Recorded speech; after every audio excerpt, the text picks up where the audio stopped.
Dude, I'm from Brooklyn. This is real, bro. Like, if I'm spending $500 to get this console and I'm playing a game that I just played last year again, like, I'm not, like, that just makes no sense to me.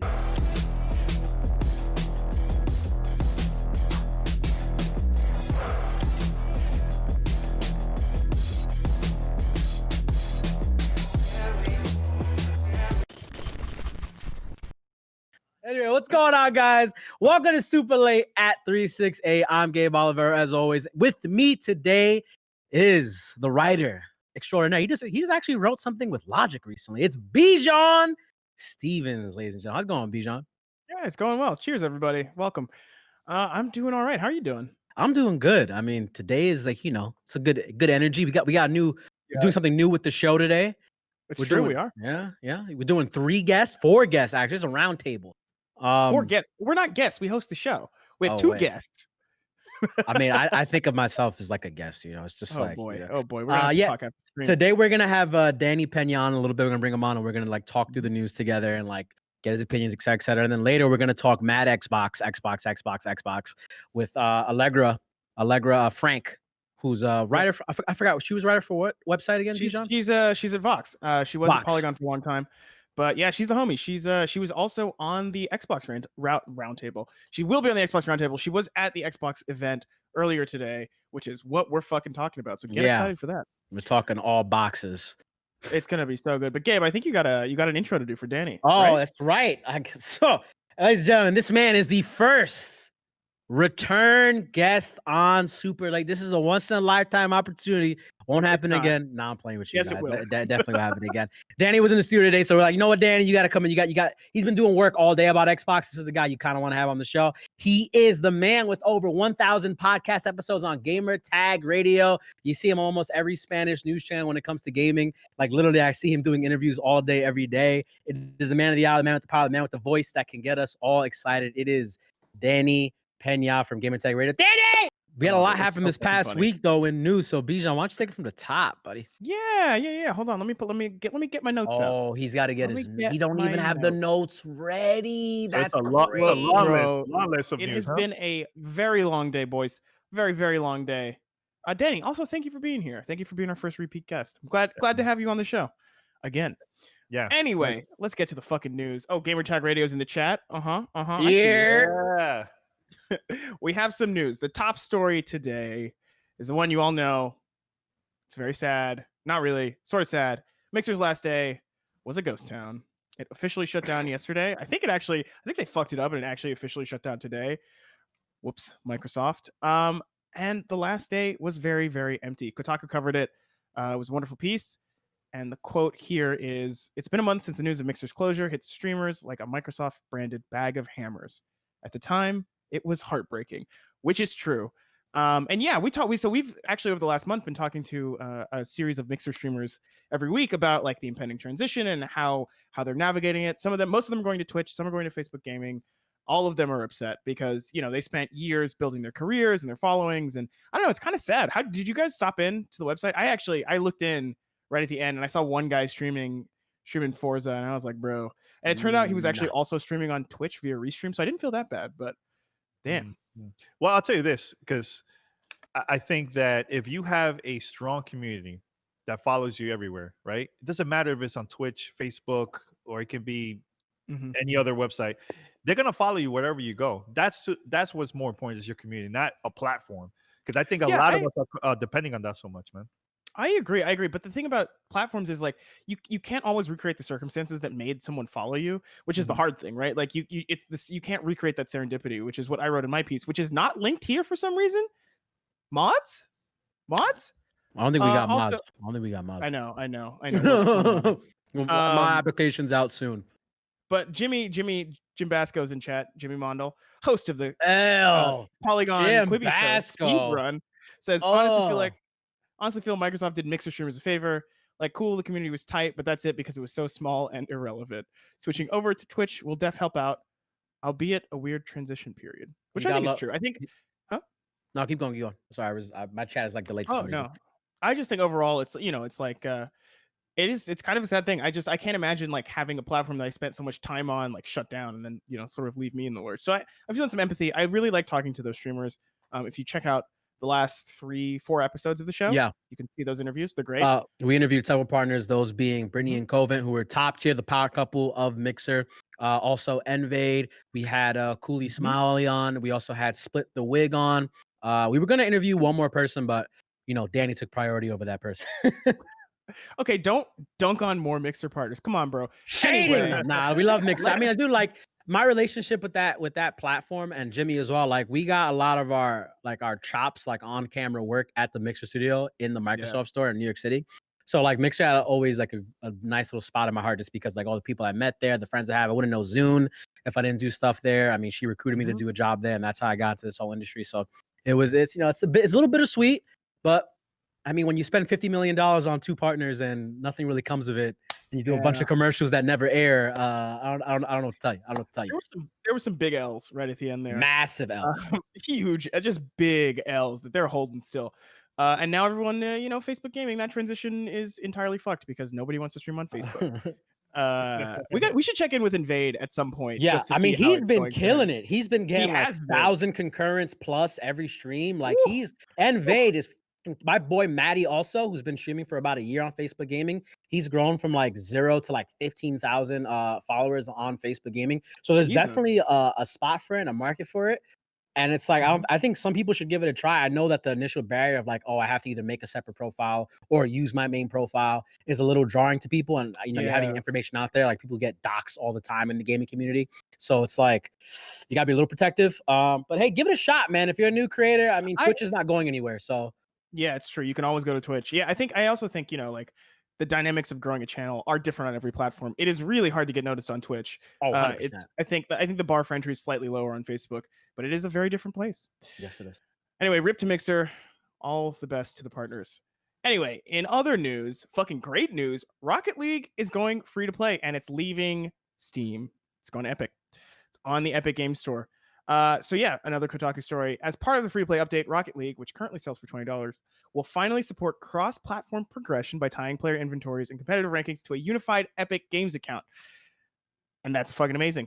Because guys, it means Rocket League is going to be a real fucking esport, and you don't have to pay for it. I'm very excited. Do you play Rocket League, Gabe and Danny? Are you guys like fans? Danny, go ahead. Loving that game. I played it. I have it on Xbox and also on Nintendo Switch. So I'm wondering if the Switch is also going to be crossplay with everything else too.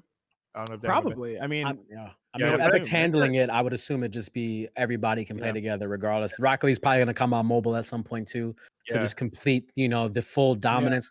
I mean, Rocket League is like the most legit esports in terms of it's actually in the Olympics. So it's kind of like it was going to be in the Tokyo Olympics this year. Unfortunately, due to COVID, we didn't get that. God, rip to that. So like I think it's got the most respect out of all the games that have competitive scenes. I don't play it. My brain is just too smooth for it. It's a very wrinkly brain game. It's funny because like it's easy to get into, but it is so hard to get good at. Holy shit! And that's how you know it's going to be a good fucking esport. One thing we also got to think about is this is for Epic. Epic Games acquired the studio a while back, and it worked for them with Fortnite. Having that game for free and it was huge success is going to be the same exact thing for this game too, man, for them. So there's a reason why they're doing that, man, to get more of a bigger audience than just selling it, you know? Yeah, 100%. And also like it already has a wild cosmetics scene. Like the car stuff is pretty cool. You can put little hats on your car. Can you believe that you can put a hat on your car? I love it. And I think it's actually it'll be very interesting to see. I'm definitely gonna pick it back up because I haven't played it in the hat on your car is the thing that gets you, right? The little tiny little hat. It's actually the hat that you can put on your antenna is actually the one. Oh, that's the one that gets. That's pretty cool. That's pretty cool, bro. He would be that guy. I love that shit. Anyway, moving on to some more crazy shit. This is a funny story. Kid gives away $20,000 of parents' monies to streamers without them knowing. Oh god. Yo, we were joking if like we were off camera, we were saying me, Danny, and Bijan and Zoom. We were like, yo, if that was one of us and our parents found out about that, it is over. You wouldn't see me here, man. I would have been wouldn't be here somewhere else. Who knows where? That's crazy. Like, why would he do that, man? I just also like the the wild thing to me is like the mom had no fucking idea. Like You know, it's like, bro, okay. $20,000 charge in your car just slips by, right? Like, Right, oh right, my but god. it's not $20,000. It's like it's got to be $20,000 over a period of time, right? Because you like I was drunk on Twitch last night and I was like, oh, the max number of subs you can donate is 100 at one time, and that is $500. But like like if you like rack up charges over a long period of time, maybe you could hit $20,000. I don't know how you do that. That's a lot of fucking money. The parents must make a dumb amount of money for them not to notice 20 G's disappearing. Now, my question to you guys, tier 3 subs. Do you think that they could get that money back? No. No. Oh, absolutely not. So it's a wrap. It's a wrap. So the way they could get that money back is if the person themselves refunds it through PayPal. Like this was a very similar thing with Pokemon when COVID just kicked off. Someone had donated some money to her, and they were like, "Hey." One guy, and it was one guy, and it was like $6, and she was like, "Yeah, I'll refund it." He was like, I'm actually gonna need the money because I lost my job. And then she was like, all right, I'll go ahead and I'll refund it for you. But like who received the majority of this money, Bijan? Do we know? I don't know. I don't know who received the majority, but it did go to like Tfue, Gorb. Yeah, they ain't getting that shit back. I would be sick if I found out my kid was donating to Tfue, man. I'd be like, come on, that's my money. What you got a problem with Tfue? What's wrong with Tfue? No, nothing. I'm just like, what? Like, I don't know. Like, pick a smaller streamer. You know what I mean? True. Like, give some of the perfect. Yeah. Right? Oh nah. It's gotta be all Fortnite, people they donated to. There's no way that kind of money's gonna donate to anybody else. Not even a League of Legends streamer, dude. Like that's just it's true. Buku catch. Crazy. The mom has contacted customer service to see if there is some remedy. If we have an update, folks, we'll give it to you. I don't think we'll have one, but I'm leaving open the possibility. Also, shouts to Pokémon for being nice. Come on our show. Anyway, moving on. Speaking of parents and money, a dad does not even like Pokemon has sold his card collection for $30,000. So I guess if he links up with the other mom, if that guy links up with the mom, they could maybe work something out there. Yeah. But yeah, 34-year-old dad from England who does not nor has ever liked Pokemon still managed to get himself Nigel Brooks cards when he was a kid. Yeah, when his mom gave him the set because he was very nice to his little brother.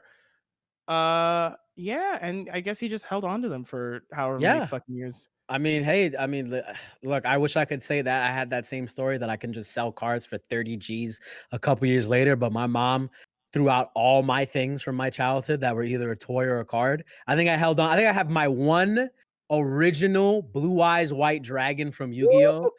I still got that. Like she didn't get that. She wasn't getting that. But everything else she got.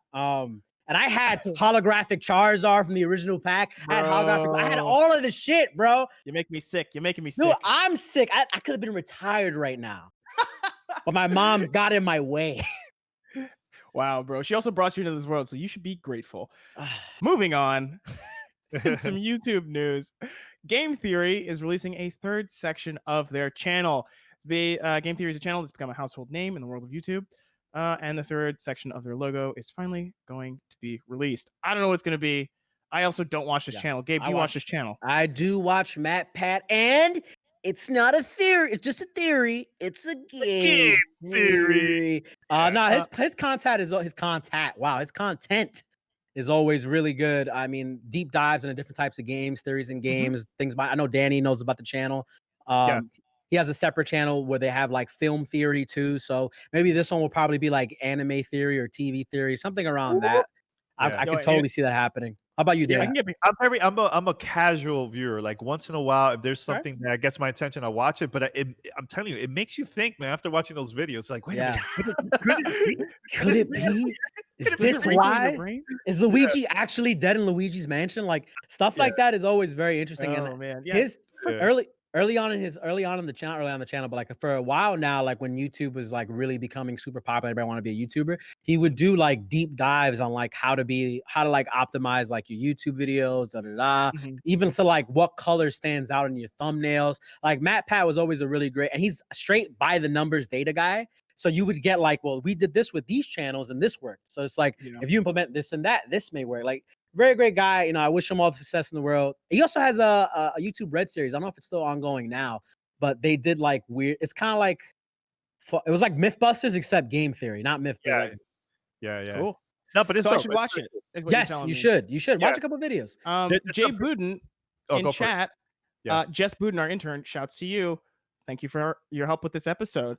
Oh, Says it released as food theory. So I guess we have an answer. I guess we have an answer. I'm gonna go watch the first video because like I love the food You gonna shows. watch it Like, while we're on stream, bro. oh hell no, Right now? that's probably like a 20-minute video, dude. You bugging. Like no, like I mean I love like the shows like Fuck That's Delicious with Action Bronson. Yeah, Like yeah. and of course, you know, Anthony Bourdain, you know, when he went out and did his whole things like traveling, doing the food show. So I definitely watch something like this. Good for Matt, bro. Good for Matt. Yeah. Also, he was on the Xbox showcase earlier today. That's right. Maybe we'll get some insight from Allegra Yo, about Danny, what it was hook like us to work up. with him. Yeah, Danny, what the fuck? What the fuck? Mr. Xbox guy, hook us up, man. Oh, What's going on?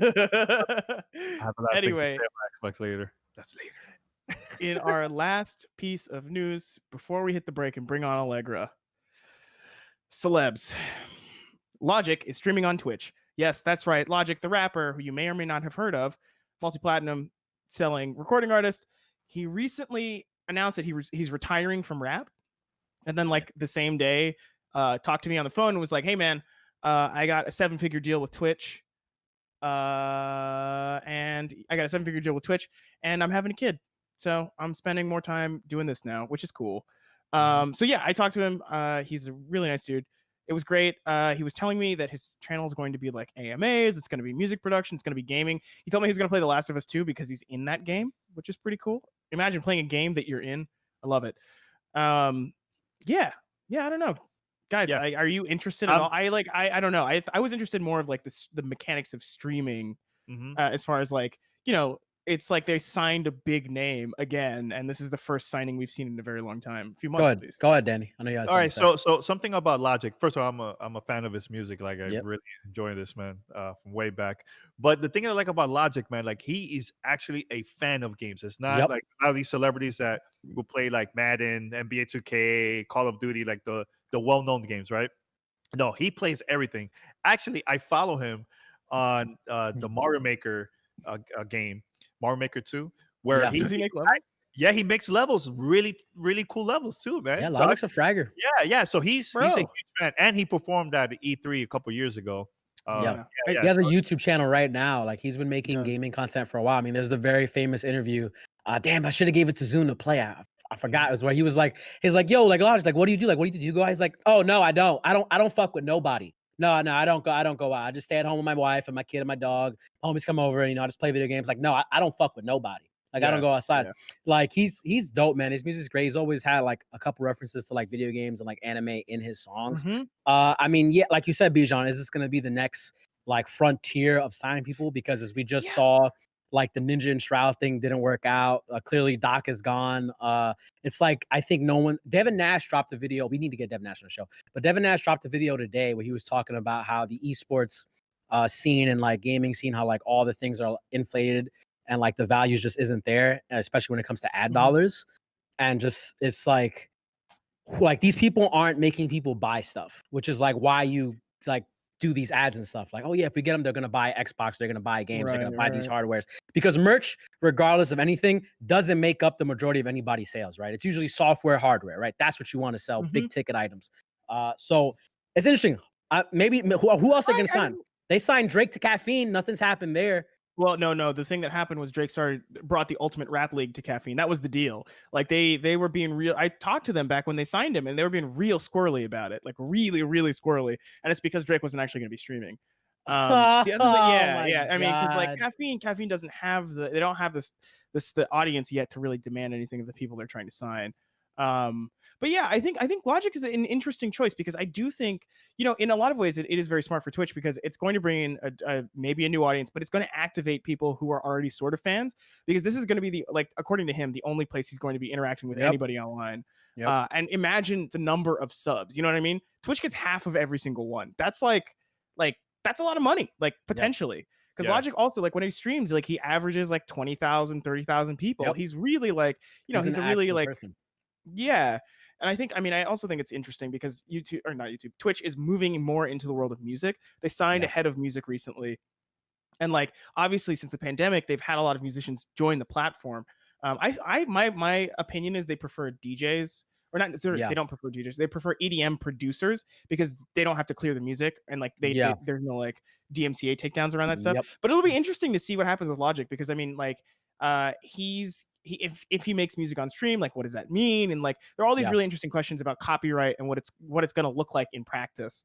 But his first stream is set for tonight at 11 p.m. Eastern. Yeah, Danny was saying how he was supposed to be. There was like some issues with dropping his album because his final album comes out tomorrow, right, Danny? Tomorrow, yeah. Yeah. No, Like 12 a.m. Yeah, it's midnight tonight. Yeah. So here's the thing with him. I will mention very quick.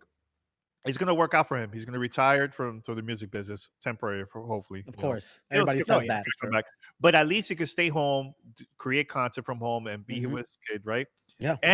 But remember, it worked out for T-Pain. He's streaming all the time on Twitch, you know. And there's other artists too that I follow. Murs, he's a hip hop underground. Yeah, artist. Murs, yeah. And he creates, and he's a fan. He's a fan of gaming. Yeah.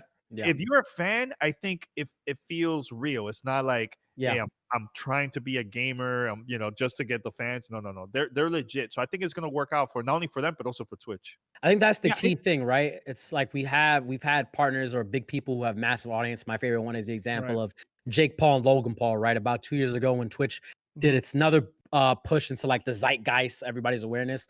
Like Fortnite was popping off. Logan Paul and Jake Paul went and made Twitch accounts and they started streaming on Twitch. And they got like 40,000, 20,000 people watching them live. But then every day they went live afterwards because they just sucked at Fortnite. And they're not live entertainers, they're VOD entertainers. Like the audience kept dropping and dropping and dropping and dropping. Like you just can't be someone who just is just doing this as a form of it. Like you have to really be passionate about it. And you have to love what you're doing. Like it's not just something you just pick up and add to your portfolio. Oh, I guess I should do Twitch streams. No, you have to be about it. What are you gonna say, Bijan, before I cut you off? Sorry. No, I'm just it's interesting because like you're right. Like this is another step in like the historical partnership between like rap and video games, because this has been going on since like the late 90s. Grew up together. Yeah, and it's like all these people have grown. Yeah, they grew up with rap. They grew up playing video games, and it's like very natural that they find each other like here. But I think it's a really smart move, and I think I'm actually really excited to see what happens, because again, like this is a huge audience. Like Logic has a lot of fans. Yep. It's a lot of new Twitch accounts. It's a lot of subs. It's a lot of bits. It's like it makes a lot of sense. But also the other thing they did, I think, that is smart is like he has a weekly streaming quota that he has to hit, like a certain number of hours he has to be live. He didn't tell me how much that was, which is fair, but he said he would easily exceed doing that. But I assume it's got to be like a 40-hour work week. I assume it's like 4 hours a week that he has to hit to like maintain the contract. But I think he'll be like, if he's not like doing music for a job, right? Like I think he'll be streaming more. And also like, I don't know, that sounds fun, right? Like it's like, I would love to retire from my day job to like stream on Twitch just to even to see it, like try it out, you know? Yeah. I mean, you know what easily he could do? He could play unreleased songs on Twitch. Oh, like, yeah. He could do that. He could. This is from my vault. Yeah. Or he could, do other things, man. Maybe creating a song behind the scenes, and here, the camera, the production, everything, what goes into it, sampling, breaking it down. Yeah, it's not only gaming. He could do so many different things, man. I also feel like he'd be really good at live streaming. I don't know why. I just get the feeling like he was very charming over the phone, and I was surprised because I'm not a huge fan of his music, but I was like, oh fuck, I gotta talk to this guy. And then I was like, shit, he's a really nice dude. He's really smart. He's really about it. Like we talked for like half an hour and we were supposed to talk for like 15 minutes. I was like, oh yeah, like this is a guy who gets it. And I think if he brings that same energy, like he'll be super successful on Twitch, and like he already has been. So my question for you, Bijan, did you find out if he's going on tour for this album at some point? I don't think so. I mean, I don't know. I really don't know. That's not gonna happen anytime soon. I know. Like, it's like you would do your final album, right? And then you do your going away tour, which is just like that's what usually people do. But it makes so much sense because he doesn't want to leave his house anyway, right? Like he just wants to be streaming. Like obviously I would release an album and be like, yeah, fuck it. All right, I'm staying at home. My fans are coming to me. Like I get to control everything about this. I don't know. It makes sense. But he was telling me he was really excited to do this because he was like, yeah, I sell out Madison Garden and it's a Tuesday. And I was like, damn, all right, bro. Yeah. Like, dude, I need to pull that off. Let me tell you. I went to go see him at Barclays a couple times, and it was always jam packed to the roof. Yeah. And it was like last minute shows. Boom! Oh, I'm doing a show. Logic's doing a show. Everything's sold out. What? Yeah, and it's like, this is a new challenge, right? It's like streaming is hard. It's Oh yeah, not hardest thing not to easy to do. do. Hardest thing to do out of all the Yeah. entertainments, like any form of it. Like YouTube is infinitely easier. You can shoot all your videos on Sunday, send them to an editor if you have an editor. That's done, and you can think about your next thing. Where it's just streaming is just like when we had Cooley on, right? You're Mhm. literally performing, you're entertaining, and it's You gotta. it's so crazy because people who join your stream, they could be anybody, and they could just not fuck with you, and then it's just like what you're doing is just not going to connect with them, and it's the Mhm. hardest thing to break into, and it always makes. Also don't know why people like really idealize being a Twitch streamer. I don't understand it completely yet. Like, what is it about live streaming? It's a cool job. I mean, yeah, but like, dude, like Logic gets the benefit of he can stream like maybe 4 or 5 hours and he's good. He's got a Mhm. multi-million-dollar contract. I know somebody who's literally been streaming for 2 years, 24 hours. Like he does like 3 or 4 24-hour streams a week or something like that. Ugh. And like he gets like 4 or 5 concurrents. Like he's been doing that for 2 years. 4 or 5. Like exactly. And I'm like, dude, like at this point, this like it's like, Bro, what we is gotta. it about Is he up right now? Is he up right now? We should rate him. I the mean, end of let the me show. see. Let me look Jay up. But no, I mean, like, because honestly, like, I've spoken about this before in other formats, but like, I think building an audience on Twitch is like the hardest thing to do. It's one of the hardest things to do online. Like, it's not because like when you start from nothing, you start from like your friends or whatever. You don't like the path to growth is very difficult because you have to either game the algorithms or get noticed by somebody big by being really good at a video game, or just like be entertaining enough that people will tell their friends about you. Yeah. Or like if you know people who stream, they can like boost your stream and stuff. That doesn't even guarantee. But that doesn't even guarantee viewers, though. It doesn't guarantee people stick around. So it is fascinating. I mean, and I think again, like Logic is set. We're also streaming on Twitch right now, so this is a very meta conversation. Big brain, big brain, big brain. But yeah, shouts to us for doing a hard thing right now. Thank you, chat. Thanks for that affirmation, chat. Anyway, shall we throw to a break? Get Allegra in here and let's get this come right back? roundtable going. Let's talk about Xbox. That's what I really want to. Allegra Frank is the associate culture editor at Vox.com. Before that was a great writer at Polygon. She's covered everything. She streamed everything. She's been on like every internet show that I really like, including the Polygon show where she's a co-host. Allegra, welcome to 368. And thank you for joining us for this roundtable. We also have Danny and Gabe. Danny, well, you heard the intro already. Gabe, and I guess Gabe needs no introduction. Gabe, do you need an introduction? Do I have to do one for you? Can you do one for me? I just want to see. I want to see if you can do it. Let me see. I don't know if I can. Fuck. Oh, you clear your throat for this one? Okay. Gabe! I don't know, man. He's 368's man behind the man. The guy who knows everything about Xbox and anime and Saturday morning cartoons. Can you fucking believe it? Can you dig it? I can dig it. Bijan, Anyway, I'm gonna rate your opening. Okay, like usually I do the openings for guests. I'm gonna give Bijan a solid. I like the 1 out of 5 rating. The 1 out of 10 is just too broad. I'm gonna give you about a 3.2. You got a 3.2. Hey, that's not bad for my first your first one. A little bit more pizzazz. A little bit more, cake, a little more cake on there. And you could be a contender. You could be a contender. All right, chocolate cake next time. Anyway, guys, thank you so much for joining us. Welcome to our roundtable. We're not around a table, but it is a roundtable. Let's talk Xbox. Allegra, you were on the show. How did that happen? What was that like? Why were you on the show? What did you think? It's the actual Xbox show, the whole shebang. I was in the Halo. I have been. That was a joke. It's fun. It wasn't funny. It's okay. Sure. Yeah. Jeff Keighley, he hosts the for usually, E3 press conferences every year with YouTube, and he has had me on before. I think the last time I did one was probably 2018.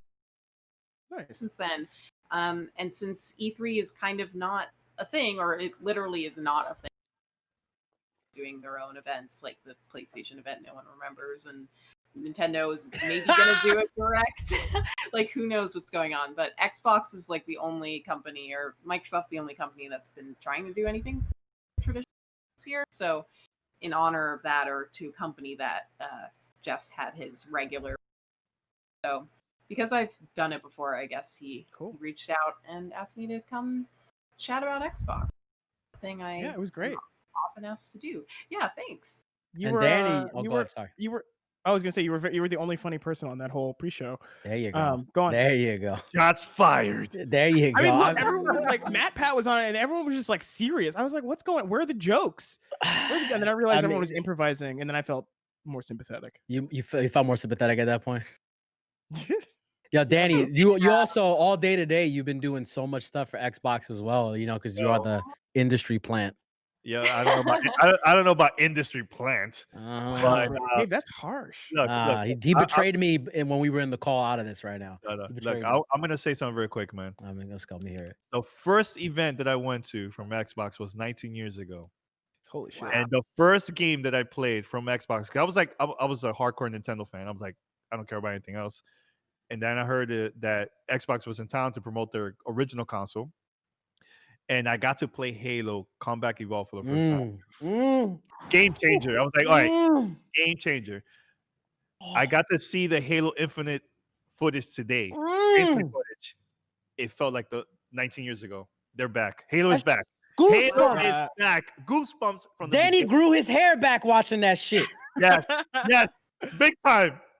This man was like, yo, I can feel the stimulation. I was like, yo, what the fuck? I have to say, Danny, I agree with you because I remember like the first Halo. I remember my first time playing fucking on Blood Gulch in Halo Combat Evolved, and I was like, bro, this shit is different. And today I did feel the same way. I was like, I saw a grunt get mowed down, and something awoke in me. Dude, I was just like, bro. Even the cover, you got to see the cover they released yesterday.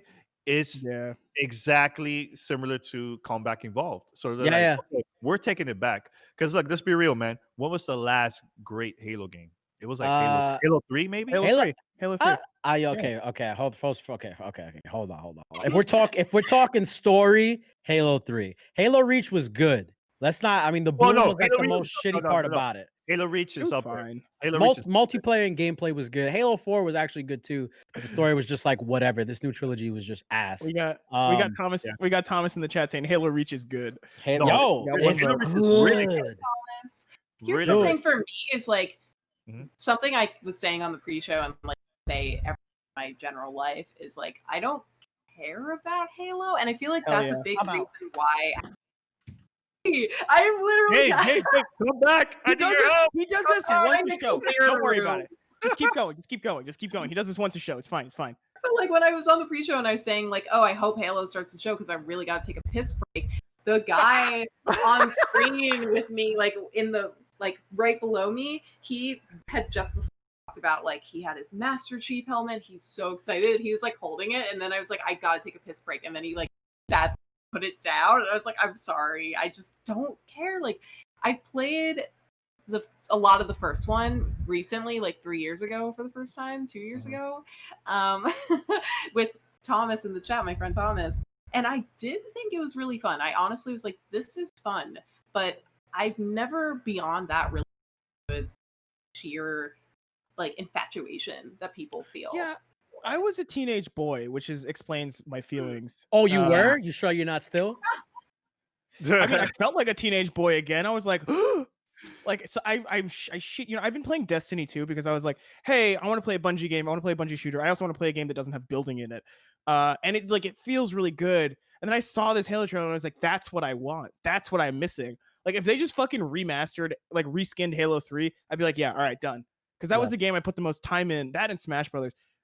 Less Smash Brothers, but that was the game I put the most time in before like Fortnite. Allegra, I listen. Okay, look, I don't know if you know what it feels like, right? When you hear this, boom, ba-da, boom, boom, you hear that soundtrack come in, and you on the Halo ring, and you in the Warhog with the boys, and you going down. Yo, we gotta stop the Covenant, and you just riding through. You got your boy on the gun going, and it's just like we gotta finish the fight.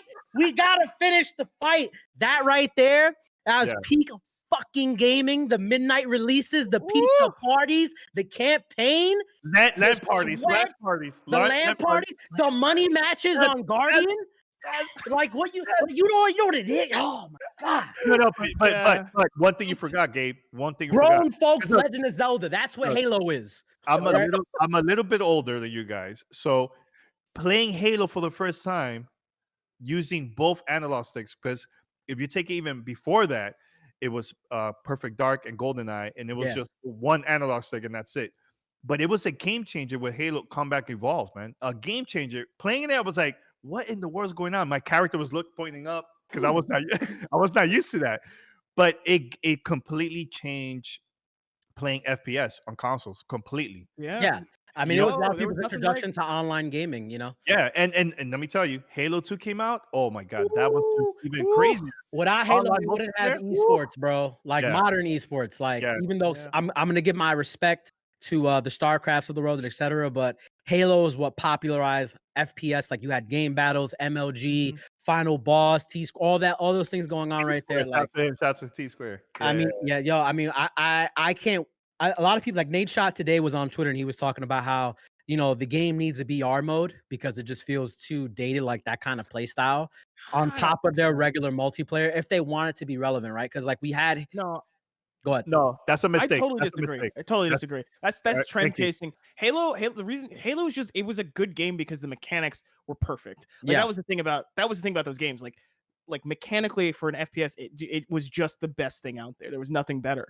And like a battle royale. What would a Halo battle royale even feel like? Nah, Like I don't want Big that. big I really team don't battle want that. times 100. Like was I'll tell you why. I'll tell you why that's a mistake, man. When Halo 3 came out, boomer. Modern Warfare was coming out too at the same time. So Halo 3 came out in September. Call of Duty Modern Warfare came out in November. Then after that, Halo, like Bungie was trying to like compete kind of with Modern Warfare and Call of Duty, and it just didn't work out, man. And that to me was just a failure. So if they try to do like a battle royale, I wouldn't want that in the game. I want them to do a new experience, something different that Yeah, we have never seen innovative. before. so. Yeah, I gotta say, I think we can return to Halo, but I do want to talk about other games. There's more Like, stuff. 'cause I think we can reminisce about Halo, but that's not. I mean, like everyone, we have That's Halo. not a members, round. That's like, a Halo round table. That's not a Yeah, not an there you That's go. a Xbox Halo round roundtable. Yeah, but I'm curious. So, what other games grabbed you guys? Like, I guess like let's go around the room. Starting with Danny. Ooh, that's a couple, man. The Medium got my attention. Big time. Yo, So the developer that worked on that game, they also worked on Layers of Fear, Part 1, Part 2, Blair Witch. And here's the thing. When you go back to the launch of the Xbox 360, they had a horror game that came out at that time from Sega. It was Condemned. I love that game. That game is a classic. Halo, I think no, I was gonna say Halo. Xbox needs something like that now for this console. Something different. It doesn't have to be all FPS. Have a horror game like The Medium. It looks really interesting. It reminds me a lot of like Control from Remedy. yeah, gave me I fear thought that vibes. too. Yeah, and the game is going to be available for Xbox Game Pass, so you don't even have to buy There's it. the industry plant, bro. He's Whoa. selling the Try it out. services right No, now. it's- He's selling the services. No. Because look, Gabe, very Can I quick. get exclamation point Yeah. Game Pass in chat? Have you heard about Game Pass? Oh my god! Look, Gabe, man, I have to say this. Game Pass was the highlight of the whole showcase. It was not only Halo Infinite and all the games. It's Of course. Game Pass. Because look, you could Paris, shout out to him. He's probably watching right now. But he said this on our podcast a while ago. My co-host, when you buy the NES back in the 80s, it came with a package. It was Mario, Dunk Hunt, the gun, right? So you have everything there, right? The good thing about this console, even if you have the old console, is you could get an Xbox console. Doesn't matter which one you have, and you could still have a package of over 100 games, man. You could play Halo, you could play the Medium, you could play Dragon Quest, you could play whatever you want. You have the choice, man. We didn't have that back in the days, man. And I feel like competition is good. That's gonna force other companies to make changes, man. PlayStation with PlayStation Now, Google with Google Stadia, like it's a good thing, man. So Game Pass was the highlight. 60 minutes of the showcase, every game that they announced, all on Game Pass. First party, one. third party. Yeah. Day one. Yeah. What about you, Allegra? Allegra- Because you were actually on the show. Do you have anything that you were really excited about? Well, something I loved from the pre-show, so it wasn't actually in was that really weird Square Enix game from from the guys who like Yuji Naka, who made Sonic the Hedgehog, or like was one of the big Sega guys. Balan Wonderworld. Like that is just such a weird game. It looks a lot like Nights into Dreams from like the Sega Saturn era. So it's like this bizarre, wacky, fantastical musical platformer, and it's just like it felt so out of place to see something, the Halo Infinite event, which is what everyone kept saying this would be. So of course it was like right before the show, but because like this was the time they announced it, like this was the Microsoft, basically. It was just so cool and fun to see that. It's just like one of those really fun, weird games that always show up at like a console launch, and you're like, oh, this is really cool, and probably we'll get a sequel, and probably we'll all just talk about it in 6 years of like, as like, oh, that was a really fun launch title. But it's going to be multi-platform, which is good for people like me who will not be buying an Xbox probably smart anytime soon. Is that also for Game Pass too, or no? Because I missed that part. Oh, I don't know. I feel like because it was before the show, so I'm not sure. I feel like it probably will be. It's coming out in like next spring or something, so cool. I'm sure they'll try and get. Cool. But I thought Oh, Game Pass. Oh, sorry. Before I'll like go ahead. Yeah, no, keep going. No, go on. Before I let you go, the one other thing, other than I completely agree with you, Danny, on Game Pass being like huge, something that people are going to have to react to, but I just love ID at Xbox. I just think that's like the coolest thing for them, other than Game Pass. It's just like that whole array of titles. I think there were 15. Majority of them look so unique and fun and interesting, and Game Pass is so great for games like that. Really, probably just worth sampling if you're not going to like want to invest in them on their own. It will help indie developers big time to 100%. get that push, because there's 10 million subscribers. So imagine you, Gabe, you create a game, it become a hit. It's actually super interesting because like I think last console cycle PlayStation and Nintendo won the indie 100%. Like they was like no contest. Like any indie game you were going to play was either going to be on the Switch or on the PS4. And I think it's really heartening to see Xbox Xbox and Microsoft stepping into the indie space again. And like they really silently picked up a lot of studios like while this past year was going on. But you know what's the sad part about that? They were the one that started the whole thing, and then they were supporting it, but they were not really pushing it like Sony and Nintendo. Because I remember playing Castle Crashers. Woo! Yo, classic indie games from back in the days. Geometry Wars. I mean, I played that for the first time on launch. Back then, that was one of my favorite titles. It was only $5 when it came out, man. So they pushed it and they stopped. Then PlayStation kept on pushing it, man, with indies, man. Yeah. I mean, out of the games I saw, of course, as I screamed not that long ago about Halo, that's my one I'm most excited about. Not that long ago. Maybe this will be my return to like the hosting scene. Maybe I gotta do some Halo stuff. So the one that stood out to me was the one they announced right after Halo, which was Everwild, which was the game being made by Rare. Yeah, I was like that, dude. I was looking at that game. One, it looks freaking gorgeous.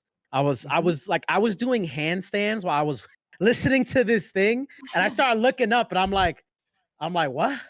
I'm like, what's this? And and I had to stop the whole thing because I'm like, what am I watching? And seeing like those animals and the art, like it kind of felt like a Miyazaki game. Like if it was a Studio Ghibli game, this is the game they're making. And not too much was revealed about it, but from what I saw, I'm like, that game got my entire interest. That's what I'm most excited about. And then also at the end, the biggest tease of them all. Oh wait, guys, we got one more thing to tell you about. It's no big deal. Fable. We're doing Fable, and it's just like, what? You're not gonna show us no goddamn gameplay? The is this? It's smart. It's smart. It was smart for them to do that. Yo, they edged me so hard. I was like, oh yes, it's happening. It's happening. I'm like, let's go. Fable. Okay, first of all, edging implies a release eventually, which hasn't happened. And B, I think, Fable, I was so stoked. I think my favorite, the coolest one that I saw, I was like, oh yeah, this could be cool, is Grounded. Fucking Obsidian making Honey, I Shrunk the Kids. Bro, so fun. Honey, I Shrunk the Kids vibe. There you go. It was such a dumb joke, but I did love how they were like, if you're looking for the biggest game of the year, try Cyberpunk 2077. Yes, that was awesome. That was so good. Yeah, I was like, okay, that's I saw somebody build a house and I was like, oh, Fortnite? But then I was like, wait, this gameplay looks tight. Go on. Another interesting one was the fact that this game is probably one of the biggest games in the world, and no one really knows about it because it's a mobile game, and now they actually have a console version, Crossfire. Yeah. Crossfire is a massive franchise. Like if you go on YouTube right now, it's probably the #1 game being streamed. It's pretty much another PUBG clone. And it's like massive in Brazil, massive in South America, in China, in China too. Yeah. And This, now, this is also by Remedy, the studio that made Control. Like it's the same guys. which is like, it's interesting to me. Like I think this is tied, unless the X at the end is to separate it from the actual game I'm thinking about. I think this may just be them adding a story to that game. Who knows? Because I heard some. I may have been reading a headline wrong, but I know somebody acquired rights to Crossfire or something like that. Maybe it was Microsoft and like they like put this onto somebody else or whatever it is.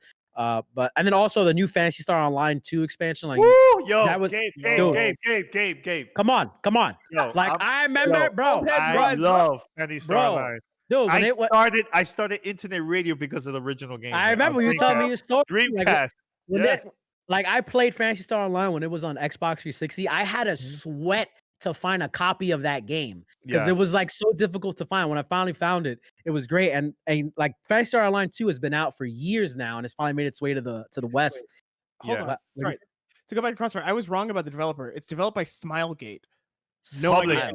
Is it published by Remedy? Because I saw Remedy on that trailer. Yeah, me too. As the next title from Remedy, Control Alan Wake. Remedy is using its world building skills to create the single player campaign. So it is a single player campaign for Crossfire. Actually in Crossfire X. Okay. Interesting. Dude, biggest game in the world that nobody knows about. I know, because everybody's like, oh, Fortnite. No, and they don't know anything about this game. No, nothing about it. Now, I want to say something very quick because I had this conversation with my co-host. I think this is very important because I need to bring this up. When I read online like the feedback about the showcase, everybody was like, "Oh, it's not enough. They didn't show a lot of gameplay." It's not enough. No, but the reason why people were saying that, they don't understand. Xbox really want to push Halo Infinite, which I get. That's like their main game. I get that. Their staple. I get that. But this is chapter one. This is chapter one of the story of what Xbox is going to do. Because let me tell you, originally they were going to announce Perfect Dark for this event. Yeah. But they need to have content for August. And the reason is Sony's doing the same exact thing, saving stuff for August because that's when they're going to announce the date and the price for both consoles. So this is chapter one for both companies, and we're going to get to see more stuff from now to launch. Allegra, being on the actual Xbox broadcast, etc., right? And you've seen both press conferences, Sony and this one. Which one you think was the most jam-packed one, the one that actually had content to offer to the people are going to be buying these things? I keep going back to your point of like, it's hard to remember the Sony Thank one. you. That's so Wait. Let her finish. But see, that's the thing. Like when people remind me of things that were on it, Stray, which was like an Annapurna game about a stray cat, that was from the PS5 event. That looked. There's always things that if you bring it up, it's like, oh yeah. But the presentation itself just like didn't stand out. So this, I feel like, oh, I'll remember there was Halo, there was the Medium, there was that Fable tease idea. Like it's easier to remember like the whole summation of what they showed this time. So I feel like it is a better presentation on that basis. Yeah. But I'm a PS5 girl, so I'm biased. You can show me 2 games I want. Not a PS5 girl. I'm not buying any of these freaking 4 things. But I'm a PlayStation person and a Nintendo person. So it's just like if there's one game and it's like they won. But Xbox, it's like you have to really sell me. Like I don't know. I'm just not ever X-boy. I don't know what you call. I don't even. An X-boy? X-bot? X-bot? I guess that's what people say. X-bot, so, yeah. No, look, I get it. Look, Gabe, we had this conversation when I had you on my podcast and you were saying all these things about Sony. Look, man, Sony, they're in a really comfortable place right now, in a comfortable spot. This generation, nonstop first-party exclusives, that classics. Every single one of them, the majority of them were really, really good. Really good. And now they're ending it now with Ghost of Tsushima. That game looks phenomenal, right? Yeah. It forced Xbox to invest money into acquiring studios, and now they have to make changes because of that. So competition is good, man. I don't care if you're a Sony, Xbox, Nintendo fan. This is good overall for us, man. For us as gamers, fan of games, this is good. Now we have the options like, hey, Gabe, you want Xbox? Go with Xbox. Allegra, you like Sony? Go with Sony. But at least there's competition. There's going to force these companies to make better content, better services for all of us, man. Well, the thing that like now where we're at and where Xbox is going, you don't have to get an Xbox like Allegra said. Like all this stuff is packaged into, if you didn't know, Game Pass, industry plant. You could just spend like $5 to $15 to get Game Pass on your PC. It's coming to your phone because you're gonna get the xCloud, etc. So all you really need to own technically is a PlayStation or a Switch if you really want something outside of that ecosystem, because you're getting hundreds and hundreds and hundreds of games with Game Pass, which is like, it goes into my theory that it's not going to happen now, but eventually consoles are going to be obsolete and they're just going to be around just to be part of like the brand image. Not that you have to get any of them. Like Sony's going to be the slowest one to develop. I was telling somebody today, I'm like, on day one, if I had to pick between an Xbox and a PlayStation, I'm either going to have to spend almost close to a G to really like enjoy a PlayStation 5 experience, because maybe they'll have like 4 titles you can play at launch, but I think they're only having one that's a PS5 exclusive. Like that's 65. But which game? Spider-Man. That's the only one you could get. All right, pause on that. That game was originally for a PlayStation 4 game. I was setting you up right there, see, because I know we talk about it off camera. Yeah. But like if you had to get all the launch titles they were available, you're gonna spend almost $1,000, right, to play the PlayStation. Where you can get the Xbox for, like, say it's 500, right? You only have to spend like $5-10 to get Game Pass, and you have hundreds of titles to play that are available specifically for the Xbox, the new Series one. So it's just like $500 some dollars, $600 to $900. Like I'm like, dude, these things are too expensive. You might as well just build a fucking PC at that point when you get into those prices. Yeah, it is interesting. I mean, I gotta say, I think Game Pass is the best deal in gaming right now, and it's also like it, as you've just mentioned, it is incredibly far looking. Like they are setting themselves up. Like it's big brain shit.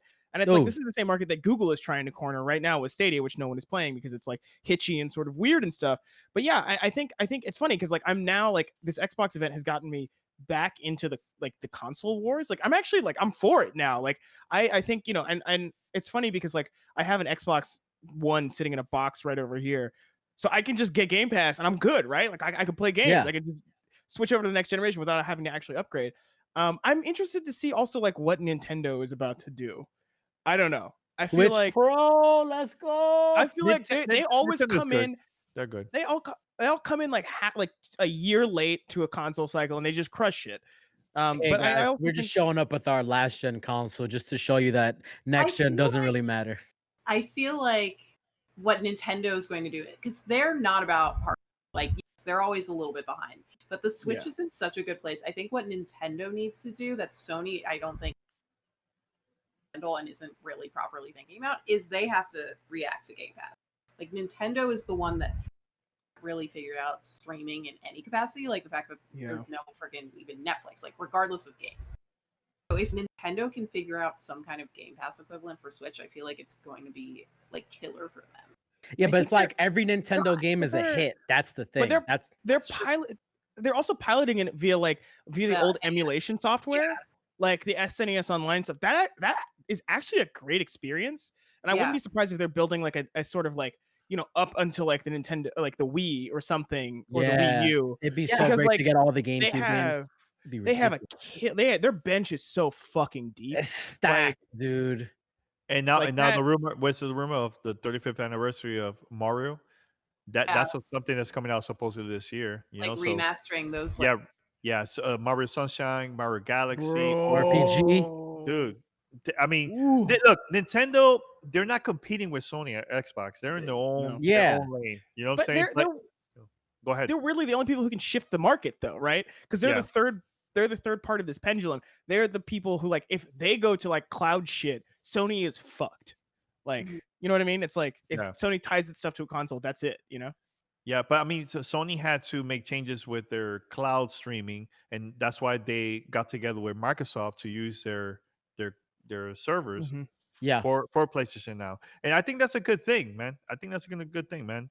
If Nintendo announces something like that for the Switch, because they've done cloud gaming in Japan, of course, game changer for Nintendo. Real quick, Allegra, just to let you know, can you keep the microphone closer to you? Because I think your noise gate is too high. Zune was just saying in chat that we've been losing you a little bit. It's not the noise. It's not just the noise. It's probably you probably have noise suppression enabled on Discord. It's like the little wave button. Just click it. So we can't even hear you right now. Yeah, because it's doing Discord is doing the. Yeah. Yeah, it's literally just if it's where it says video connected, just click the little wave button and it should fix Noise that. suppression by Crisp.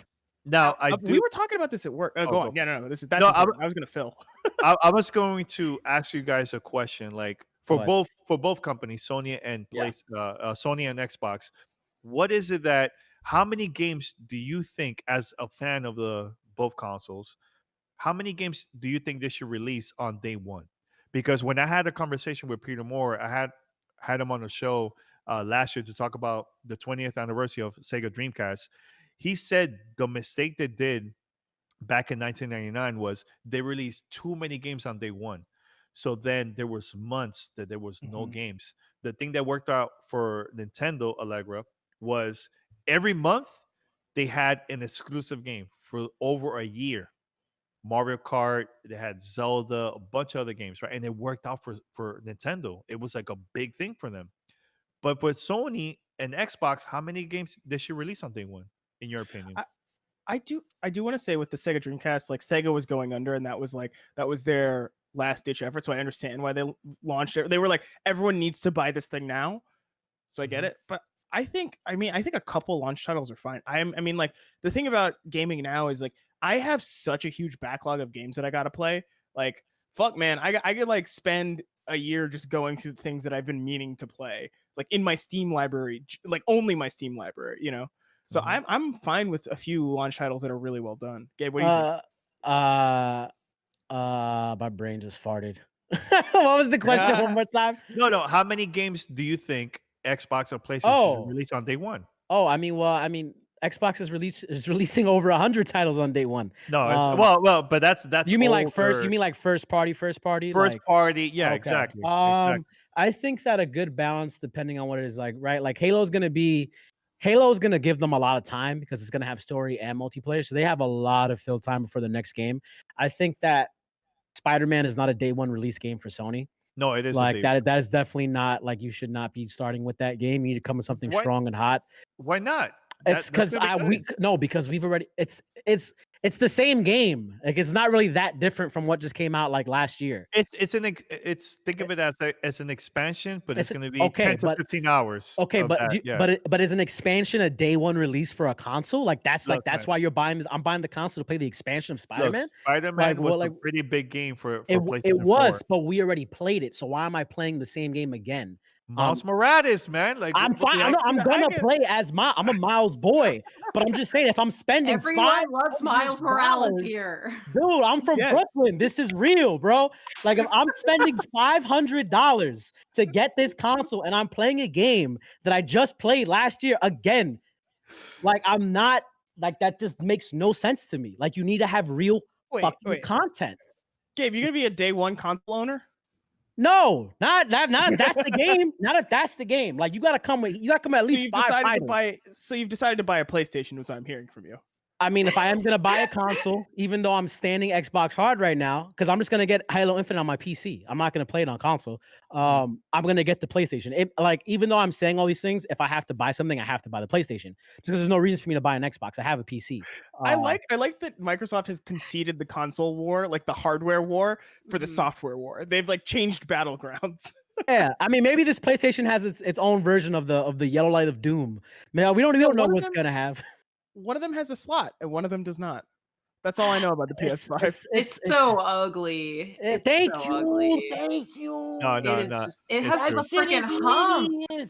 The one with the disk drive has a hump. Like it literally is. They're afraid to let go of the physical media part, which I understand, and I feel like that's honestly kind of good for like people who don't have great high-speed internet. But it's also like, you know, Microsoft is just like the cloud, Game Pass, like this is how we're gonna do things. We really think like meet us on our level. And Sony's like, we'll step in, but we're not going all the way, which is why also like the launch lineup is not that interesting. Like Sony's not going all the way in. What's the thing you remember from the Sony press conference? The Seto Kaiba meme, where Kaiba's on top of the freaking like there's that's pretty good. All those games that are coming out that were announced at that press conference, we're not seeing for a while. Like the best game that'll be on PS5 will be Cyberpunk 2077.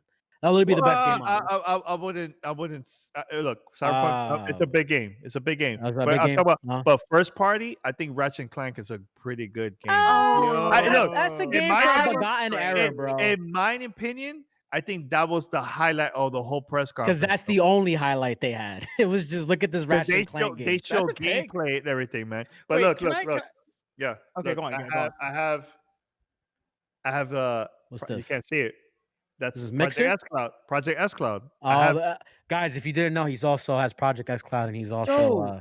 shilling Yeah. for Project X Cloud right now too. Industry plant confirmed. Thank you. You see it? It's not. No. This guy's a plant. He gets all the interviews of all the people at Xbox that no one gets. He gets the exclusive. This guy and is a Nintendo. plant. And Nintendo. And Nintendo. And Wait, Nintendo. can I Look, go ahead and say we're Yeah, talking go about ahead. takes, right? We're talking about Yeah. takes. Allegra just dropped a hot ass fucking take in our Discord Oh yeah. right now. It Oh. says today at 8:15 p.m. Nintendo will beat Xbox, and this is my TED talk in all caps. Valid. Allegra, Yeah. please explain. Take us home. Yeah. I mean, I think Nintendo's just going to beat everyone. Like, look at where the Switch is right now. Constantly growing because it does have the hardware and the software. Like, literally, what we're talking about is Xbox is shying away from the hardware. They know that the Xbox Series X, first of all, is a stupid ass name, and it's a stupid ass ugly PC tower. Like, that's not what they're trying to do. Whoa, Game Pass is No, cool. let her talk. It's, Let her talk. Game Pass is cool and it's cheap and it's a subscription service, but as we all are saying, like, you can get those games on your PC. Like, I don't have to actually pay Xbox anything beyond Game Pass, and Yeah. I would be fine. But they're still PlayStation making 4, money. PlayStation, they're still making money, but still, like, I'm not gonna invest in your freaking ass hardware. Yeah. The PlayStation 5, like, they don't really know what they want from you. They don't know if they want you to go buy the discs. They don't know if they want you to download the games. I don't think they know if they want you to buy the console because it looks so horrendous. I don't want that in my house. Thank But you. and the launch lineup is pretty paltry, and I think Don't it's just, even like, remember it. that's kind of always been Sony's MO, and I'm sure it will pick things up like next year and whatever. It's kind of a weird time right now. Anyway, but Nintendo has like really individual interesting hardware. It has exclusives. Like, no one is really talking about like a strong set of exclusives. I think Xbox did have a good lineup today, but a lot of those are playable on PC. Nintendo's the only one where you can play Mario, Zelda, Splatoon, Pokemon, etc. And they're always going to own that. Plus, the Switch is just like a universally interesting piece of Everybody hardware. loves it. Everybody Everyone loves it. loves it. Yeah. Like, it It's will the best always thing to bring to be- a party. Just like Yeah. how everyone had a Wii because it was like, I'm going to have my PlayStation 3 or my Xbox, and then also I have to have my Wii. Like, that's how the Switch is. And therefore, just like the Wii won in terms of sales, in terms of like how endemic it was, like in the culture, you know, like how easy it is to recognize that thing. Like, I think the Switch is going to be in the same place. So like, whatever Xbox can do what it's doing, but I think to most people in the world, it's like, I can't distinguish this from an Xbox One, partially because the name is just shitty and bad. But like, Yeah, the same name is with, terrible. same with PS5. Like, I can't distinguish They this. should have from just called it PS4. the. I know. I'm. It's like we're getting to the point where these consoles, like Nintendo has, you know, they went away from like, oh, we're not gonna do the Wii U anymore, right? That was a dumb name. We'll do the Nintendo Switch. People need to start like we're getting to PS5. Next year will be PS6. Like, when do we just rebrand and say, all right, this is PlayStation? Like, Probably when is the next, this is probably just the next X, one, honestly. right? But, Because yeah. Go ahead. like Okay, just like start. simplifying the names and like getting down to like, yo, we're going to a new generation, it's a new decade. You know, no one, everybody knows we're not talking about the original fat Xbox. This is Xbox. That's it. Like, we don't have to do Yeah, these weird fancy names.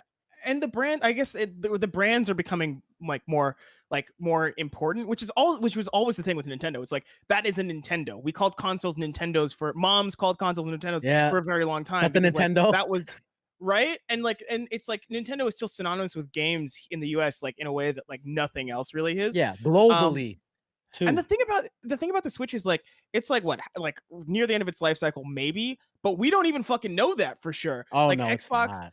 PlayStation, they're like coming out with new fucking hardware. The Switch is still fresh, bro. Like, it did like, the thing that still floors me, I think, of any sort of console marketing, the Switch was the most accurate. Like, remember back in the day, like, it was just like, yeah, like, you can take this thing to a party and play Mario Kart or whatever with your friends outside. You can actually do that. Like, the controller clicking thing actually still fucking works. And it's like, it's kind of incredible that the biggest issue the Switch has is Joy-Con drift. And they're like, actually, we'll just repair that for free. Like, congrats. You you own this piece of hardware. You are one of the chosen. I don't know. It's one of those things that like really like they're playing a different fucking game than Microsoft and They're Sony playing in for a way your that heart, bro. They're playing for your they've heart. and like I mean look inside your heart. Like you're a Nintendo person first. Doesn't matter if you're an Xbox or a PlayStation. That's where you are. Yeah. No, yeah. you're right. You're right. Wow. And look, they're And in that's his TED talk. they're and they're in a different level, totally Just different level.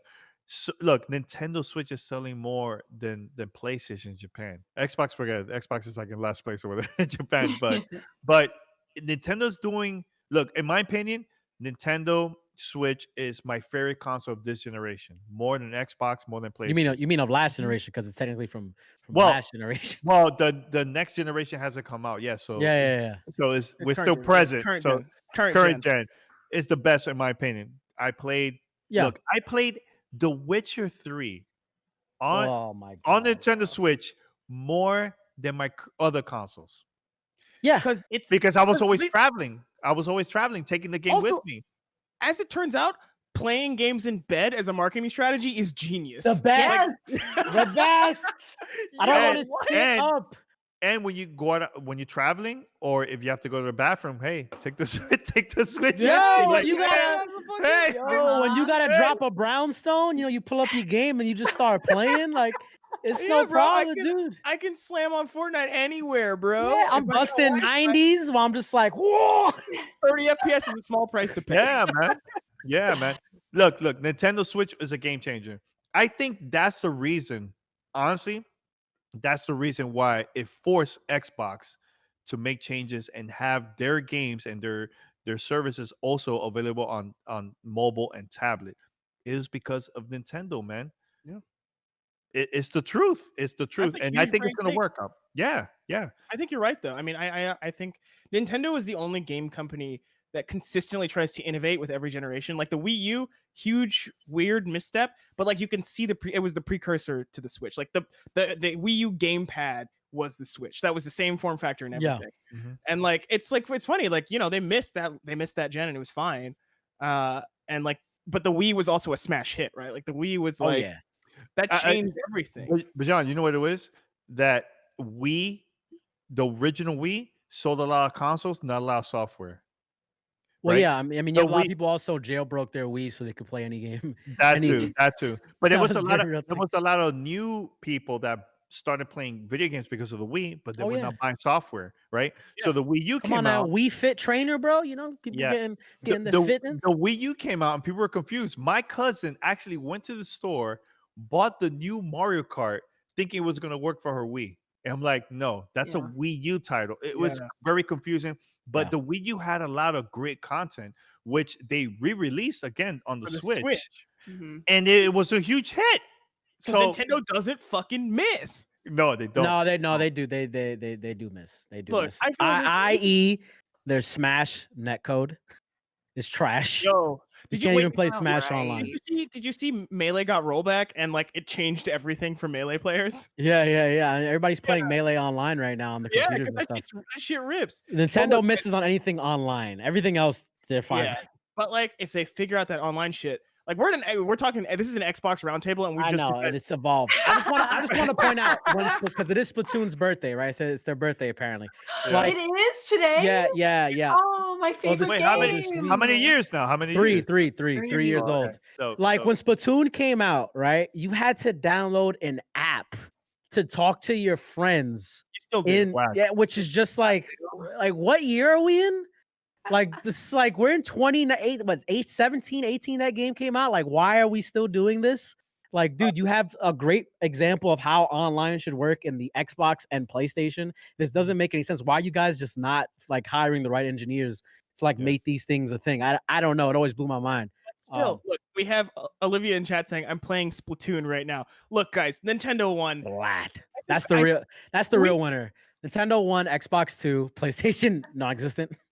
PlayStation played a different race, but I think we could keep going forever. I think it's 8:30.